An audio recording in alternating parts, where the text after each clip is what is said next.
Magandang gabi sa lahat. Welcome ulit sa Parabellum. Kasama ko ngayon si General Capitimi at Daniele Moro.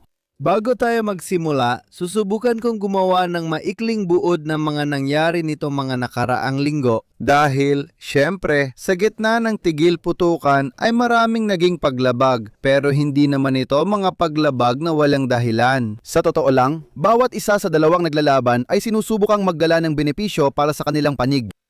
Sinusubukan nilang iwasan na bumalik ang digmaan sa dati nitong antas ng labanan, ibig sabihin sa bukas na labanan, pero marami pa rin mga aksyon na ginawa ng magkabilang panig. 2 araw nang nakalipas, noong ika-26 sa pagitan ng ika-25 at ika-26 inatake ng Estados Unidos ang ilang maliliit na bangka na halos sa isla ng Larak mismo nang gagaling. Ang makikita sa mapa para sa mga hindi masyadong pamilyar dito. Ganito ang sitwasyon sa kipot ng Ormuz, itong isla dito na itinuturing ng mga Iranian bilang kanilang hindi malulubog na aircraft carrier. Sa isla na ito na parang espada ni Damocles na nakatutok sa trapiko ng Ormuz, may mga sistemang misil laban sa barko at maraming mga pasilidad. Mayroon ding mga nakatago gamit ang maliliit na kuweba at iba pa. Dito rin nagmumula ang malalaking bangka ng mga Iranian na naging abala nitong mga nakaraang linggo. Ano ang problema? Ang dahilan na ginamit ng mga Amerikano ay aksyong depensibo dahil ang aktibidad na ito ay sinasabing pagtatangka na lagyan ng mga mina ang kipot. Pero tuloy pa rin sila sa pambobomba. Binomba nila ang 12 ng mga target sa kahabaan ng baybayin at binomba rin nila ang ilang mga posisyon ng mga anti-barko na misil sa isla ng Larap, pati na rin sa Bandar Abbas. Pagkatapos ay nagkaroon ng pangalawang bugso ng mga airstrike mula pa rin sa mga Amerikano dahil syempre nagpaputok na ang mga Iranian. Nagpaputok sila sa mga F-18 Growler M na bumubomba sa paliparan ng Bandar Abbas. Nagpaputok sila gamit ang mga anti-aircraft system. At doon, ang mga Amerikano, sa pangalawang bugso na ito, ay winasak ang ilang mga imbakan sa loob ng bansa, mga radar, at pati na rin ang mga anti-aircraft system. Lahat ng ito ay ginamit nilang dahilan na maaaring maging banta raw sa Amerikanong hukbong dagat. Ano ba talaga ang totoo?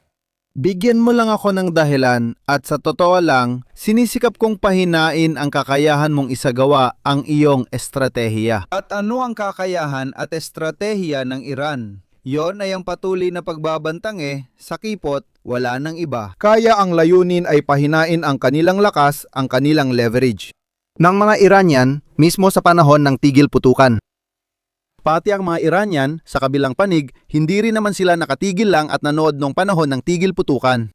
Nagpatakbo sila ng sarili nilang kampanyang sa ilalim ng lupa, kapwa para maibalik ang kanilang kakayahan, naghukay sila. Parang 27 sa 30 butas na dati ay natakpan ng isang... Dahil sa pag-atake ng Amerikano at Israeli, muling nahukay ang mga iyon at malamang na ilabas pa nila ang karagdagang armas. Nagpaputok sila. May ilang misil sila ngayon laban sa ilang monarkiya sa Gulpo, maingat pa rin para ipakitang kaya nilang magsimula ulit. Konti lang ang naibalita rito sa media. Pero sa loob ng 3 linggo ng Mayo, nagkaroon din ng mga aksyon ang maliliit na bangka ng Iran na umabot pa mismo sa baybayin ng United Arab Emirates. Sa ibang lugar, may maliliit na grupo na dumarating, nagpapaputok at nagdudulot ng kaunting gulo para lang ipakita na kaya pa rin nilang magdulot ng problema. Isang aksyon ng panggugulo ay ang paghahanap ng kakampi sa Oman dahil layunin ng Iran na kontrolin ang kipot sa pamamagitan ng katuwang ang Oman. Kaya kamakailan lang nagbanta si Trump sa Oman ng mga parusa. Agad itong tinutulan ng mga taga-Oman na nagsabing hindi.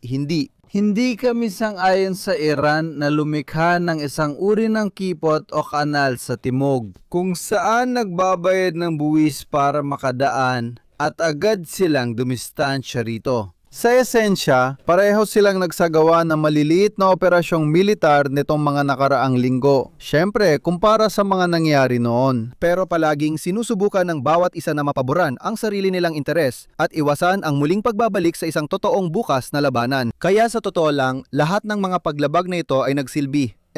sa magkabilang panig para itulak ang kanilang estrateya. Kaya ito ay santigil putukan kung saan may mga aktibidad pa rin kahit hindi naman malaki. Hindi rin aksidente na hindi nakitiwala ang mga barko at may ilan pang pinabalik kamakailan dahil sa banta ng pagpapaputok mula sa Iran. May ilang nakalusot, parang 11 na barko nitong mga nakaraang araw, pero sa pangkalahatan, patuloy na ginagawa ng mga Iranian ang kabaligtaran ng hinihiling ng mga Amerikano. May muling pagbubukas ng kipot na walang kondisyon, taripa at inspeksyon.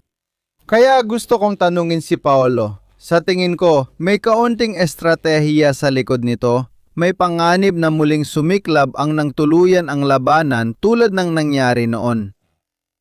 Ang mga negosasyon na araw-araw ay parang ayos na. Sa totoo lang, nakikita natin na sa ngayon ay kulang ang pagsang-ayon ng Ayatollah at kulang din ang pagsang-ayon ni Trump. Hawak niya ang draft ng kasunduan, tapos pag-uusapan natin ito, hindi ako. Hindi ako naniniwala na magkakasundo sila dahil sobrang layo ng kanilang mga posisyon. Hinihiling pa ng mga Iranian na i-unblock ang kanilang financial assets sa iba't ibang lugar, walang sanctions, pero ang nuclear program nila tutol talaga ang mga Israeli. May tigil putukan na kasama rin ang Lebanon para lang magbigay ng ideya. At ang mga Amerikano naman gusto nila nakasulat itim sa puti na hindi nila itutuloy ang isang nuclear program. At malamang pati isang uri ng internasyonal na sistema ng inspeksyon sa transaksyon ng materyales na ito na kanilang pinayayaman.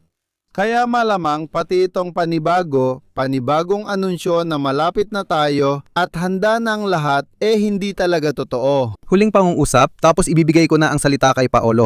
Si Rubio, na kamakailan lang naabutan sa eroplano, ay nagsabi sa mabilisang panayam o totoong kasunduan gaya ng gusto ni Trump o walang kasunduan. At makuha talaga lahat ng mga punto. Dahil sa isang kasunduan, sinusubukan talagang magkasundo ang bawat isa, magiging napakahirap. Ikaw, Paolo, ano ang palagay mo?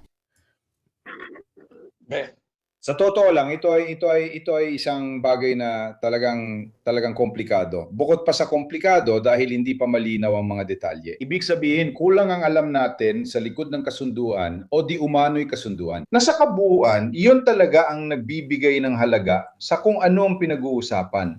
At mahirap din ito dahil komplikado ang usapin. Kasi ano ba talaga ang nakalatag sa mesa? Sa mesa, kapansin-pansin, parang cherry sa cake, ay ang pagbubukas muli ng Hormuz at ang muling pagbubukas at nariyan din ang issue ng programang nuklear ng Iran. Ito ay unang aspeto lang na nasa mesa. Sa ilalim ng mesa na sumusuporta sa dalawang cherry, ano ang nandoon? Nandiyan ang bagong balanse ng buong rehiyon ng gitnang silangan. Isang rehiyon kung saan may posibilidad, hindi ko sinasabing malamang, kundi posibilidad lang, o kahit papaano, ang mga Iranian at sa likod nila ang mga Ruso at mga Chino ay nakikita ang posibilidad na paliitin o kahit alisin ang kapangyarihan at presensya ng mga Amerikano mula sa rehiyong yon. Sa kabilang banda, si Trump, kahit na tila may ginagawa siyang kakaiba, ay lubos na naunawaan na ito ang nakataya. Paano siya tumutugon? Sabi niya, gusto niyang lahat ay pumirma sa mga kasunduang Abraham. Ibig sabihin, lilihan ng bagong balangkas ng pangkalahatang seguridad sa gitnang silangan kung saan ang armadong tagapangalaga ng buong rehiyon ay magiging Israel. Kapalit ng Estados Unidos o suportado ng mga ito mula sa ikalawang hanay. Pero ang rehiyong ito ay mapapakalma sa pamamagitan ng isang pangkalahatang kasunduan sa pagitan ng mga Sunni at Shia na talagang nakakatawa na protektado at ginagarantiyahan ng mga Israeli na mas nakakatawa pa kasama mga Shia at mga Sunni. Kaya ang nakataya talaga ay ang balanse sa rehiyon at wala sa kanilang dalawa ang inaasahan na pag-uusapan ito nung nakaraang taon. Pasensya na kung naistorbo kita, Paolo. Nakakaintriga kung paano sa gitna ng sigalot at krisis, ang mga Iranian na dinaghangad ng buong kontrol na yon ay inilalabas na nila ito. O hindi, pero sige, tapusin mo ang sinasabi mo. Iba talaga pag handa kang makarating doon sa katamtaman at pangmatagalang pananaw. Sinasabi nila na balang araw dapat nating pag-usapan kasama ang kabilang panig, ang pagbabalans sa Golpo. pero kailangan handa ka at ikaw ang magtakda ng oras. Nakita natin ang simula nito sa pagsisimula ng mga kasunduang Abraham ilang taon ang nakalipas, na iyon ang unang hakbang at sa hakbang ngayon, unti-unting dapat nabuo ang isang bagong balanse. Pero ang naging resulta ay ang pag-atake ng Israel noong Hunyo nakaraang taon. Itong pangalawang pag-atake ng Israel at Amerika ay nagpabilis sa buong usapin. Para sa mga ito, wala sa mga naglalaban ng handa. At makikita mo na hindi nila alam kung ano ang ilalagay sa mesa. Alam nila, ito lang ang pagkakataon nila ngayon at baka bumalik lang ulit makalipas ng 20 taon.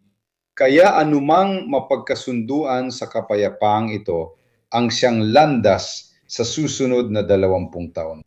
Tatapusin ko sa pagsasabi lahat ng biglaang paggalaw na ito ng malalaking puwersang geopolitical ay nangyayari sa isang klima ng malalim at pangkalahatang kawalan ng tiwala. Wala nagtitiwala sa kahit sino. Ngayon, hindi ko na isa-isahin pero naalala ko ang mga Israeli na bumobomba ng mga plenipotentiary. Sa tingin ko sa Qatar o Oman, pero hindi ko na matandaan. Tapos bawat kasunduan na ginagawa na pinagtitibay ay basta-basta na lang binabasura ng mga Amerikano o ng mga Israeli. Hindi pwedeng magmukhang iniiwan ng mga Iranian ang kanilang mga proxy sa oras ng pangangailangan. Kaya kailangan nilang ipagtanggol sa harap ng mundo ang Hezbollah, mga Houthi at Hamas. Kaya walang nagtitiwala at laging nagmamadali. Kaya rin may malaking duda sa kasunduang maaring maging makasaysayan. Ito ang perpektong bagyo. Interesante ang sinasabi mo dahil kung ang Iran lang, hindi naman sila magsisimula ng pagtutol sa kontrol ng Hormuz, malamang ay ayos lang sa kanila ang kasalukuyang kalagayan. Pero ngayon, nasa usapan na ito. Napag-uusapan ito dahil sa panghihimasok ng Amerika. Hindi ilalabas ng Iran yon sa sarili nila dahil malinaw na magdudulot lang ito ng maraming abala at antagonismo sa kanila. Gusto kong itanong ito kay Daniele. Ikaw na matyagang sumusubaybay sa isyu ng Israel, napansin ko agad na habang ang mga Iranian ay humihiling din ng tigil putukan sa Lebanon, ang mga Israeli naman kamakailan ay umatake. Isa sa mga leader ng Hamas, hindi pa tiyak kung napatayin nila. Mukhang siya ang namamahala. Sa pera. Ito ay isang hayagang hamon sa posibleng kasunduan na ika nga ay nagaganap. Ibig sabihin, sinusubukan nilang hadlangan ng proseso kahit bago pa Iran. Si Trump ay nagbigay ng 2 araw habang ang iba ay hinihintay pa ang go signal mula sa itaas. Sa unang yugto, bubuksan ulit ang kipot tapos may 60 araw para pag-usapan ang mga detalye. Pero kung ang mga detalye ay kasama ang kasunduan ng tigil putukan pagdating sa Lebanon at itong mga binobomba nila habang hindi pa nga napag-uusapan ang mga detalye, di malinaw na ang layunin ng Israel ay sirain na ang usapan dahil ang susunod na akbang ni Trump ay ituloy ulit ang mga pag-atake. Ikaw na talagang sumusubaybay sa isyung ito, nakikita mo ba talaga ang takot ni Bibi? Bibi na baka makarating sila sa isang kasunduan, sa isang agreement? Sa tingin ko, oo. Sa tingin ko, oo. Dapat mo ring idagdag na ngayong gabi, siguro nakita nyo, sinabi niya na palalawakin pa ang okupasyon ng bahagi ng Gaza mula 60% hanggang 70%. Alam natin na sinabi ni Trump sa kanya na huwag bombahin ang Beirut. Pero pagkatapos noon, binomba pa rin niya ang isang distrito ng Beirut. Sige na nga. Sa tingin ko, itong parang pagmamadali ni Netanyahu sa isang banda ay nagpapakita na sa Jerusalem, natatakot ang gobyerno na baka talaga magkaroon ng tigil putukan. Malinaw na kung magkakaroon ng tigil putukan kung titingnan mula sa pananaw ng gobyernong Israeli, ano nga ba ang napala? Halos wala. Halos wala. Ibig sabihin, ang kasunduan ng US at Iran, kung mangyari man, ay hindi pa nagaganap. Nakikita ko rin na ayon sa Italia nung media ngayong gabi, sigurado na raw ito. Oo, 31 beses na nilang sinabing sigurado na ito sa 3 buwan. Kilala si Trump. Hindi ako lubos na kumbinsido dito. Sabihin na natin kahit na mauwi ito sa isang uri, gaya ng sinabi ng General, isang uri ng kasunduan ng tigil putukan.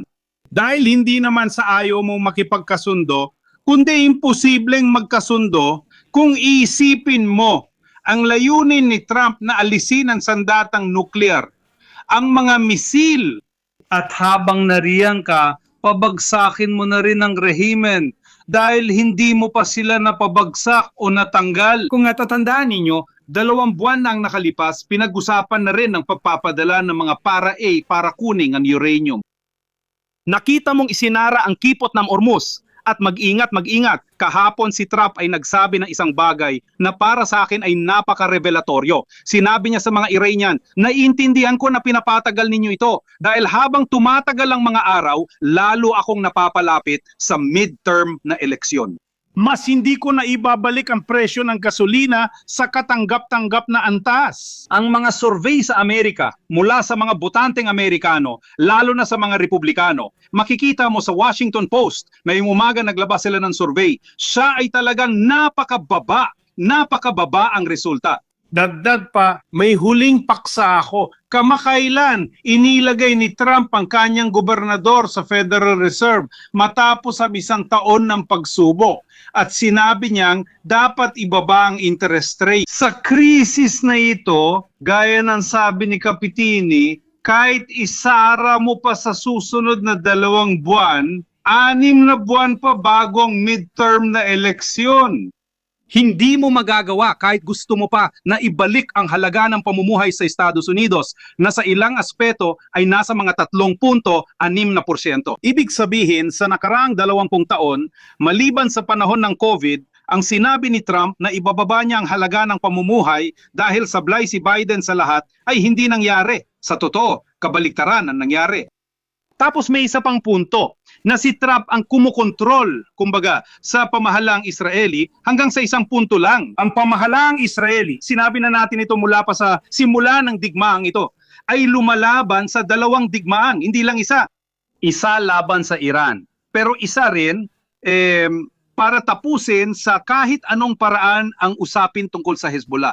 Kung iisipin ninyo, 3 linggo na. Pati na rin ang pagtatangkang yun ni Netanyahu na alisin ang populasyon sa timog ng Lebanon. Kaya titinataboy palabas patungong hilaga ng litani ang mga tao. Pagkalabas ng mga tao, papasok ka at uhuliin ang Hezbollah. Wawasakin mo sila, pero mawawala lang ang Hezbollah. Nabigo pa rin ang operasyon. Huling bagay, ang operasyon ng kilalang pribadong grupo na dapat mamuhunan sa Gaza. Nakita nyo nung isang araw, wala man lang kahit $1 na naibigay. Ibig sabihin, pumunta doon ang buong mundo, pati si Tajani, na kawawa, suot pa ang sombrero ng maga ni Trump. Pero sa totoo lang, nung oras na para tanungin, pero itong kape ngayon, sino ang magbabayad? O sino ang manlilibre? Wala. No. Huling bahagi, ang pagpupumilit ni Trump na sabihin sa mga bansa sa Gulpo, kailangan ninyong sumali sa mga kasunduan ng Abraham ay isang paraan na nagpapahirap mula sa pananaw ng politika kahit sa mga pinuno na pinakapabor sa isang kasunduan ng Abraham.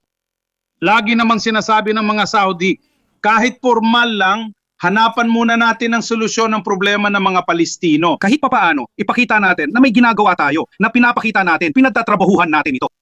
Sa sitwasyong ito, sa totoo lang, natigil ang lahat, buong Golpo. Armut ang mga Iranian. Hamas ang mga Hezbollah, Israel. Naipit ang lahat. Siya, kahit ano gawin niya, sisirain ko lahat. Ipapakita ko sa inyo at kung ano-ano pa. Sa tingin ko, tama si Capitini na hindi dahil hindi siya makahanap ng solusyon, kundi dahil sa sitwasyong ito, wala talagang solusyon. At ano ang bagay na para tapusin ang usapan na mas pipiliin ni Trump na barilin ang sarili niya sa paa kaysa aminin ito? Na ang tanging malabong kompromiso na binanggit ni Mirko kanina, kapag pinag-uusapan ang kompromiso sa pagitan ng mga matatanda, ang ibig sabihin ay bawat isa ay may isinusuko. Kilala natin si Trump, wala siyang isinusukong anuman. Ang mga Iranian, gusto rin ba nila, bukod sa iba pa, ang pera? Wala talaga silang balak makipag-usap. Inilalapit lang nila ng inilalapit ang problema sa panahon ng eleksyon ng mga militar. Habang lalo nilang inilalapit ito sa eleksyon, lalo si Trump, Gaya ng sinabi niya mismo kamakailan, hindi kaya gusto ninyong lokohin ako at ilapit ito sa eleksyon. Malinaw, hindi mo na kailangan maging henyo para makita na habang pinapatagal nila, wala silang balak. Walang interes ang mga Iranian kahit mahina na sila na makipagkompromiso. Ibig sabihin nito, sa huli, kung talagang papalarin ka, babalik ka lang sa mga kasunduan ni Obama noong 2015 pero. Kung talagang papalarin ka na ikaw, si Trump, noong 2018 ay pinatigil mo ng walang alternatibo kasi ito ang limitasyon ni Trump. Kaya nating sabihin, Mirko, na ang kompromisong nahanap ng kaibigan, kasamahan o boss natin ay hindi gumagana. Pwede nating sabihin na hindi maganda ang kompromiso at totoo naman ito. Pero kung sasabihin mo hindi ito maganda pero sisirain mo ng walang pamalit, mapupunta ka sa sitwasyon ni Trump. Salamat. Nakakagulat para sa akin na natatakot si Bibi na baka pumayag si Trump sa kahit anong kasunduan basta matapos lang ang sitwasyon. Totoo rin na kailangang pag-aralan ang ugali ni Trump. Nabasa ko ang isang kawili-wiling pagsusuri. Di ko na maalala kung saang dyaryo na mas mula sa psikolohikal na pananaw tungkol kay Trump. Para kay Trump, ang sinumang hindi nakakakuha ng 100% mula sa isang kasunduan ay isang talunan. Ang pinaka-ginagamit na salita ni Trump kahit nung gumagawa siya ng ilang mga programa, ano nga ba yon? The Apprentice, itong bagay na ito ay ikaw ay isang talunan. Ikaw ay isang talunan. Ang bagay na pinaka-kinatatakutan ni Trump ay ang magmuhang talunan sa isang kasunduan. At itong bagay na ito, malinaw na nakikita ito ng mga Iranian. Malinaw din itong nakikita ni Bibi. Dapat niya itong tapusin at sabihing nahanap niya ang kapayapaan matapos ang digmaang siyang nagsimula kahit walang humiling. Walang agarang pangangailangan o matinding alitan sa pagitan ng Iran at ng mga Amerikano sa panahong ito.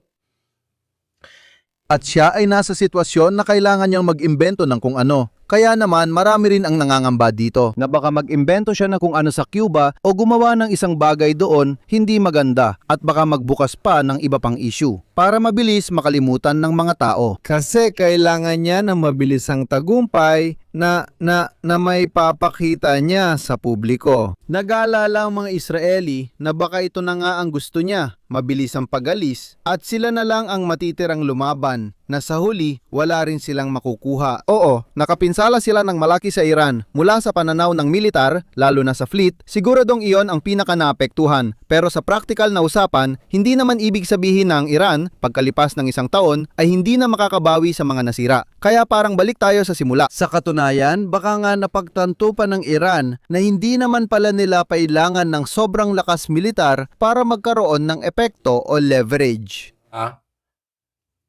Sa kipot ng Hormuz, sa kabalintunaan, mas epektibo ang drone, maliliit na bangka at anti-ship missile. Sa loob ng mga kuta, sa loob ng mga kuweba, ng mga eroplano, ng mga barkong pangibabaw at ng surface fleet sa ilalim ng dagat. Sa lahat ng ito, hindi rin naman nila gaanong napakinabangan kahit ang mga balistikong misil na napakahaba ng abot. Sa huli, para bantaan ang mga kalapit bansa sa layong 500 hanggang 600 kilometer, hindi mo kailangan ng napakataas na teknolohiya sa paggawa ng misil. Posible ring magbago sila ng paraan dahil sa digmaang ito. Mas mahalaga marahil ang kanilang potensyal at banta sa kipot ng Hormuz kaysa sa kakayahan nilang magpaputok. 100 misil 70 na intercept tumama sa Israel. Medyo pabara-bara dahil ang totoong kapangyarihan sa planeta, sa buong mundo, gaya ng gusto ng ilan, ay nasa mga bagay na mas simple nilang nade-develop. At kahit ang pinakamakapangyarihang bansa sa mundo na may pinakamalaking pagpapakita ng lakas at kakayahan ay hindi kayang tanggalin ito sa kanila. Hindi nila kayang alisin ang posibilidad na ito. Gusto ko sana magtanong ng isang bagay. Pasensya na.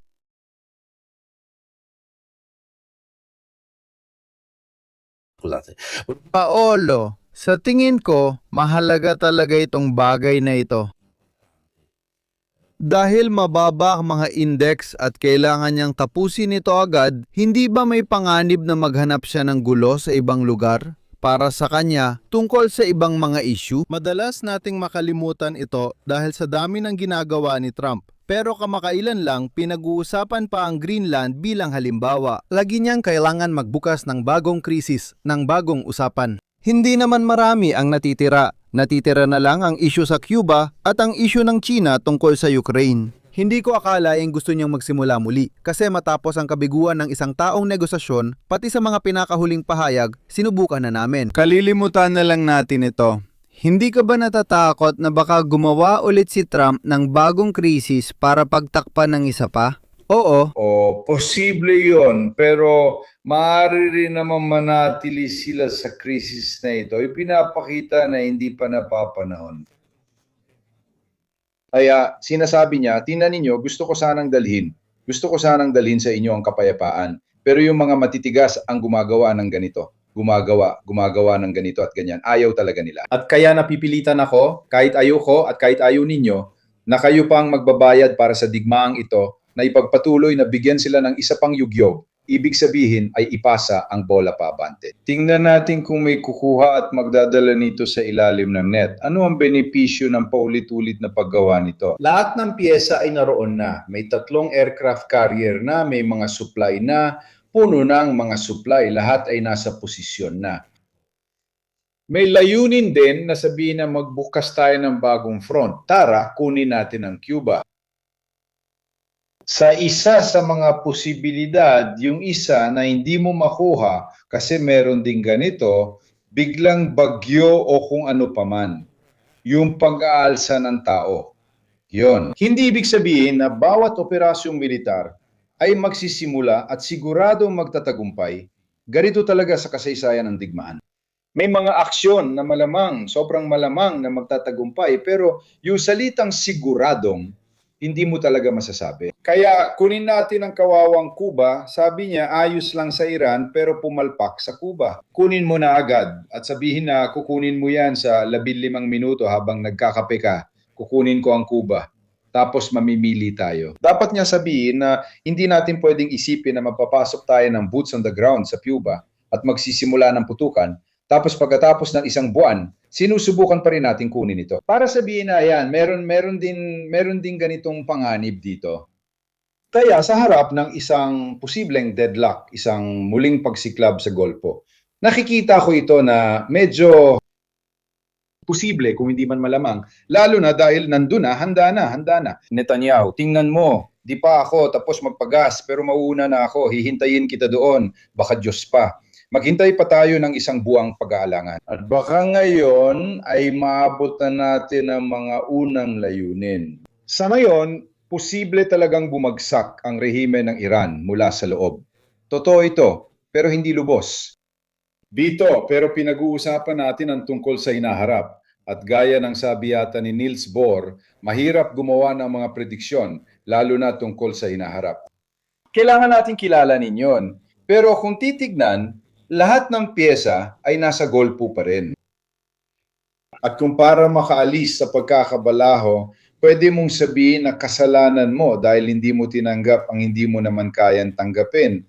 At ako ang makikinabang. Panibagong 15, 1,500 at 20 araw ng pambobomba. Ipapasa ko sa iyo ang bigat niyan. At saka natin pag-usapan, saka natin tingnan kung paano matatapos. At na may ganitong kasunduan at na magkagalang kasunduan ito habang naroroon ang Lebanon, habang naroroon ang mga Houthi, habang naroroon ang Hamas, habang may hindi pagharang, habang may pag-alis ng mga parusa sa Iran, habang naroroon ang pagkawala ng kontrol sa Hormuz. Nakikita ko ito na medyo iba, medyo mahirap na tanggapin ito ng mga Iranian. Hindi ganun kasamang kalagayan namin para gawin niya sa amin ang gusto nyo. Hindi ganun yon. Alam nila na nasa kanila ang alas kung hindi susuko ang mga iyon. Kung hindi susuko ang mga yon at hindi nila sasabihin sa iyo na natalo na sila. Ang problema ni Trump ay hindi ang sabihin niyang siya ang manalo, kundi ang maghanap siya ng kahit sinong Iranian. Kahit isang tindero ng sorbetes na opisyal na magsasabing natalo tayo dahil kapag narinig siyang nagsasabi niyan. Bukas ng umaga, aalis na lang siya. Ang problema, sa 74 na milyong Iranian, wala ni isa ang magsasabi ng oo sa kanya. Sa totoo, dapat naming aminin na natalo kami. Pero kabaliktaran pa nga. At napasok siya, inuulit ko, sa isang magulong sitwasyong diplomatiko-militar na kung mananatili kang nakatigil, talo ka. Kung aatras ka, talo ka. Kung susulong ka, maaari kang umasa na manalo. Dahil sa pagbabago ng kondisyon, naisip ko na kunin na lang ang bola at maglaro sa ibang laban o mag-invade sa ibang lugar. Iwan, Haiti, kawawa naman at nandun lang. Kukunin ko na lang kasi di mo alam ang mangyayari.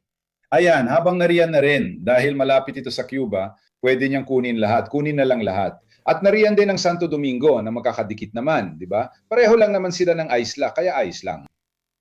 Ayan, ganyan ko nakikita ko ito bilang isang posibilidad, lalo na't may posibilidad din na isisi ang kasalanan sa iba. Kasi kung alis naman si Netanyahu lang mabilis para ako nang mauuna at mapipilitan kang tulungan ako, aalisin ko pa ang problema mo. Kaya inuulit ko, ito ay mas mukhang isang pangmatagalang puwang para makahinga. Isang pagkakataong makabawi ng hininga dahil ang mga bagay ay hindi pa talaga matatag at nauunawaan. Dito makikita natin kung gaano kalakas ang kapangyarihan ng mga higante sa laro. Pinag-uusapan ko ang Sina, pati na rin ang India. Pinag-uusapan ko ang mga taong nagsasabi ng pakinggan nyo, tama na ang kalokohan dito dahil hindi na talaga pwedeng magpatuloy ng ganito. At hawak nila ang mga paraan para magsimulang magdulot ng pinsala. Halimbawa, ang pagbebenta ng mga bono ng gobyerno. May mga economic at financial na paraan na sobrang sensitibo ang mga Amerikano. Gamitin ang petrodollar, magsimulang magbayad ng langis gamit ang yuan, imbes na dolyar. Ibig sabihin, may mga hakbang at sistema para maramdaman nila ang presyon. Tingnan natin. At ang China, sinabi ng China, sa isang pahayag, mga 10 araw na ang nakalipas. Nabihira naman silang magsalita, sinabi nila. Hindi, kami ay kasama, walang kung at walang pero, gaya ng sinasabi ni Veltroni, walang kung at walang pero kasama. Oh. Dahil nilalagay din niya ang pero, pati. Oo, meron. Totoo, hindi nila sinabi, walang pasubali, kakampi kami ng Iran. May release ng tren ng 5 bansa. At sabi ng Rusya, kung sasabihin din nila, nandoon din kami dahil magkahangganan kami. Sa Caspian Sea, na hindi kailanman binabanggit ng kahit sino, pero yun lang ang tanging punto kung saan nagkakatagpo ang Rusya at Iran. May dagat sa gitna at yun lang ang nag-iisang lugar na hindi mapupuntahan ng hukbong dagat ng Estados Unidos dahil ang Caspian ay malaking lawa lang, hindi tunay na dagat. At ito ay isang daan ng pagpapadali sa pagitan ng Rusya at mula sa Rusya sa pamamagitan ng lahat ng mga dating Soviet na bansa na nagtatapos sa stan papunta sa China. Kung palalawakin mo ng kaunti ang mapa, makikita mong nasa halos 2 katlo ang Iran. Ng isang ruta na pang-ekonomiya at militar na may napakataas na antas na nag-uugnay sa Rusya, Iran at lahat ng iba't ibang mga bansa na nagtatapos sa stan. Hanggang makarating sa China nang hindi na kailangang masyadong guluhin ang mga bansa sa Golpo o ang pangangailangang kontrolin ng lugar na yon. Kaya sa tingin ko si Donaldo, kahit medyo napag-iwanan, baka makagawa pa rin ng sorpresa. Baka sabihin niya, hindi niya nahanap ang panulat para pirmahan ng kasunduan, baka sapat na rin yon. Malinaw ko na itong isinulat. Sabi niya, nahanap ko ang asul na panulat, pero dahil pinagalit nila ako, di ako pipirma gamit yon. Alam niyo naman ako. Interesante, naglaan siya ng 2 araw pati ang mga Iranian pero malamang wala ring mangyayari. 2 bagay ang interesante sa kwentong ito. Una, si Trump na kailangan tapusin ito dahil sa ekonomiyang problema ng Amerika. Kasama si Daniele, pag-uusapan din natin ang midterm elections ngayon. Ang takot ng Israel na baka makipagkasundo siya para umatras habang sila ay may buong intensyon na ipagpatuloy ito. At ang isa pa ay ang katotohanan na kung mananatili sila sa ganitong sitwasyon at ito ay tumatagal, lalong nagiging mahirap na maibenta ang sarili mo. Maibenta. Isang sitwasyon na parang si Putin na naipit sa digmaan sa Ukraine at mahirap kahit gusto niyang ibenta ito sa mga Ruso.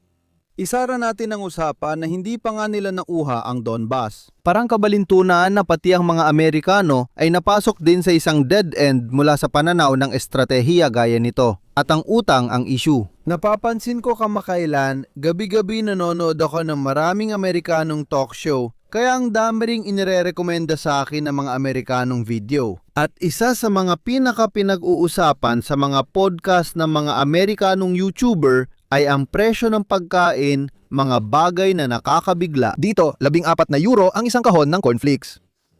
Nakita ko ang 1.2 kilo ng giniling na karne na nagkakahalaga ng $19, isang melon na 13 o 14 na dolyar at mga ganung bagay. Ibig sabihin, mga presyong nakakabigla. May mga tao na gumagawa ng video na may dalang supot ng pinamili, binubuksan nila ang supot sa loob ng kotse at wala silang makitang laman. Mayroong napakalaking pagtaas na nangyari na rin nung mga nakaraang taon. Naalala ko yung ilang YouTuber na pinag-uusapan ng presyo ng Big Mac o mga ganitong bagay. Dito, katulad ng huling 6 na taon mula noong COVID hanggang ngayon, tumaas ng 180% ang ilang bagay at binawasan pa nila ang mga serving. Pinapakita pa nga nila halimbawa yung isang serving ng isang maliit na pakete ng ginadgad na keso.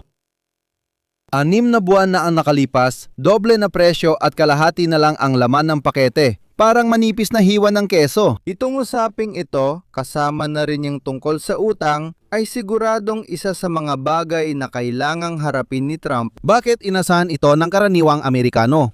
$7 para sa 6 na itlog. Para may ideya kayo, €6 para sa 6 na itlog. Sige, Daniel. Kung pag-uusapan ang presyo ng itlog, balikan lang ang ilang taon na nakalipas. Si Biden ay natalo sa eleksyon dahil mismo sa presyo ng pagkain. Binababa niya ulit ang inflation matapos itong umabot ng mahigit 9 noong panahon ng COVID. Naalala ko yon, naalala ko talaga ng ganon. Pasensya na Daniel kung naistorbo kita, gusto ko ring ikwento mo ang galit ng mga Republican dahil matindi ang pagbatikos nila kay Trump. Ale. Tama, sige. Tulad ng karamihan sa atin, kapag nasa supermarket ako, pare-pareho lang din ang binibili ko. Sa isang punto, noong panahon ng COVID, ilang beses na nangyari na pagdating mo sa cashier at pareho lang lagi ang mga binibili mo. Para mapansin mo na kung para sa dati, lumampas ka na talaga sa budget mo, ibig sabihin noon. At totoo nga, nakalagay pa sa pangalan. Kung titingnan mo, kung pupunta ka at titingnan mo, paano ito nahahati ang pagtaas ng presyo? Sa totoo lang, sa ilang bahagi ay hindi na ito makontrol, ilang buwan nang nakalipas. Kung naalala ninyo, nung tinulungan ni Trump si Millie sa Argentina, sobrang nagalit ang mga tagagawa ng karne sa Amerika. Sa tingin ko, dapat siyang magbigay ng dagdag $12 bilyong dahil hindi naman niya pera at galante siya pag pera ng iba. Para kahit papaano ay maibsan ang problema. Ang totoo, tulad ng halos lahat ng nanonood ng iyong channel, ay kabisado na. Ay wala nang natitirang ipon o reserba ang karaniwang pamilyang Amerikano. Ibig sabihin, kapag sinasabi ko sa inyo na 40% ng mga Amerikano ay wala nang higit sa $400 sa bangko para sa mga hindi inaasahang gastusin. Subukan ninyong isipin na sa inyong pamilya may nabali ang ngipin at kailangan pumunta sa dentista, kailangan ninyong bayaran lahat dahil hindi ito sagot ng gobyerno. Kapag ganito kaliit ang halagang meron ka, mababaliw ka talaga. Merong survey mismo mula sa Washington Post. Makikita ninyo ito online ngayon, kakalabas lang, ilang oras pa lang, tungkol sa mga butanteng Republican ng puting mababang gitnang ure. Kaya talagang mas mga butante pa ni Trump, imposible na. Galit na galit sila dahil sobrang baba ng resulta niya sa mga survey maliban na lang. Lagi nating tandaan na sa isang punto, nananatili pa rin siyang malakas. Ibig sabihin, sa paglaban sa iligal na imigrasyon, si Trump ay malakas pa rin sa lahat ng iba pa. Ang giyera sa Iran, ang gastos. Kahit sa Kosovo, pwede mo sabihin ang America first at lahat. Pero sa gabi, ano ang inilalagay niya sa hapagkainan? Yun ang nakikita ng lahat. Alam nating lahat na mahal ang gasolina dahil malaki ang bansa at halos walang pampublikong transportasyon. Kung kilala mo ang Amerika, nakagugulat talaga ito. At kahit yung kakaunting pampublikong transportasyon na meron, mga paliparan, riles ng tren, halos palaging nasa napakasamang kondisyon. Ibig sabihin, walang Europeo ang papayag sumakay sa pampublikong sasakyan sa ganong kondisyon. Meron kang sitwasyon kung saan unti-unting nababawasan ang kanyang mga botante. Ibig sabihin, habang ang mga demokratiko ay basta nagpapalakas lang ng boses, pero sa totoo lang, wala namang nangyayari. Ang problema ay nasa loob mismo ng kanyang mga botante. Kung magkwenta tayo kaugnay sa usapan kanina tungkol sa pagbubukas o hindi pagbubukas. Ormuz, kulang ka pa, may 5 buwan ka na lang bago ang eleksyon ni Mitterrand. At sa tingin ko, technical na imposibleng mangyari na kahit buksan pa ulit ang Ormuz bukas ng umaga. Hindi pa rin ako maniniwala kahit makita ako. Hindi mo kayang ibalik ang gasto sa pamumuhay sa normal na antas. Para doon, ang sinabi kong panganib tungkol sa bagong gobernador ng Federal Reserve ay natulad ng BCE sa Europa. Baka kailangan nilang itaas ang interest rate sa mga susunod na araw, hindi ibaba. Sa pagtaas ng mga interest rate, isa na namang dagok ang matatanggap ng maliit at gitnang uri ng mga puting Amerikano. Habang ang hinahabol mo lang ay mga tagahugas ng pinggan mula Honduras sa restoran, sasabihin niya, sige lang, wala akong kinalaman dyan. Pero kapag sinabi mo sa kanya na 1 taon at kalahati, na mula nang mangako kang babawasan ng kalahati, kasi si Trump ay nangampanya at sinabing babawasan niya ng kalahati ang presyo ng gasolina, hindi na ako muling makikidigma sa ibang bansa, hindi na. Bubuksan ko lahat ng dokumento sa iskandalo ni Epstein dahil akala nila mga Democrat lang ang sangkot. Pero lumabas na, pati ang mga Democrat ay sangkot, pero siya ay nabanggit ng 34 na milyong beses. 34,000.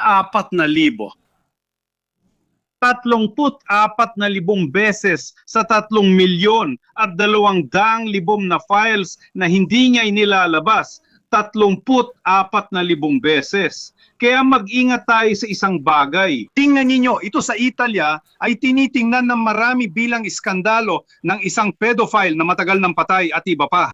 Tingnan ninyo, di tulad ng Garlasco na di malinaw ang may sala, ang iskandalo ni Epstein ay iba. Ang iskandalo ni Epstein ay isang bagay na kung lumabas ang mga pinaghihinalaan ng marami, maaring magdulot ng pinsala. Sabi nga ng iba ay hindi na maayos kahit para sa mga makapangyarihang tao.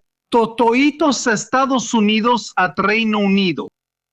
Ganito ang usapan, meron kang panloob na hanay na bahagi ng kilusan na tatagal ng hindi bababa sa 2 buwan at kalahati. Si Mirko na nagsabi, paano? Sinabi mo na hindi na tayo maglalakbay sa buong mundo. Tapos may isa pang punto, Mirko. Pinadala mo yung 2 negosyante sa real estate ng New York. Mga negosyante sa real estate ng New York para makipag-usap sa mga Iranian sa Geneva. At habang nag-uusap sila para makipagkasundo sa mga Iranian, sinimulan mong gumbahin ng Iran. Pero anong kredibilidad meron ka? Kung bukas ng umaga, pipirma ka ng tigil putukan, gagawin mo yon dahil wala kang ibang magagawa. Pero habang nilalapit mo ang tigil putukan sa midterm elections, mas binibigyan mo ng kalamangan ng mga Iranian. Isa pang usapin tungkol sa issue, kung iisipin mo, yung binanggit mo kanina, Tima.